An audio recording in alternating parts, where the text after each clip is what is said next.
στην Παντατζάνια, αλλά Θα βάλανε προσοχές, πες. Λέει, εσύ λέει όταν πες στο γραφείο, γιατί χτυπάς πόρτες δικές μου, λέει.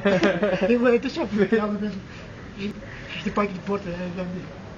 Α, πήραν αέρα μετά, Με λέει ο συνταγματάρχης θέλει, λέει, μέσα σε 3 μέρες, μέσα σε μια εβδομάδα τους κάνει σαρδάκια.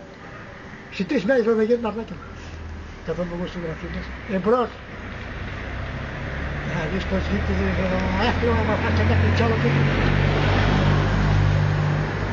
είδα κάτι, τους άλαζε τα φόρτα. Να σας έφυγε. Είχαν απολυθεί και δεν είχαν επιλογή. Και μιλάει και με θα αναλάβεις, γιατί όχι, ναι. Έτσι, 7 μήνες έκανα που ήρθα. 7 μήνες δεν την κυβέρνηση. Σας κάνω εγώ τώρα... Με το μακαρόνι θα με το μακαρόνι, αλλά δεν δείτε τώρα τι κυβέρνηση. Τους έβαλες στη σειρά, Εσύ, εγώ λέω είναι επιλογές, ό,τι θέλω κάνω. Δεν σε έλεγαν πού είναι τα τέτοια, τα αστέρια. Οι υπηρεσίες εγώ τις έβγαλα από τους γαμούς που πότε είναι να κάνουν και τις δουλειές που κάνουν. Ναι, ναι.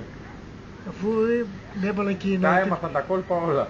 Και με λένε να σε βάλουμε και να επιβλέπεις τους δόκιμους άμα βγαίνουν για υπηρεσία. Δεν είχε κανένας τη δουλειά ναι, άλλα μπράβο, δεν είχε κανένας.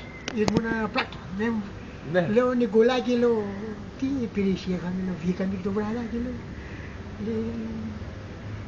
Λέει γιατί ρωτάς. Τώρα δεν ξέρω, γιατί απαγορεύεται πότε να πας υπηρεσία, λέω, του χρόνου να πας. Σήμερα ρωτάμε, πες.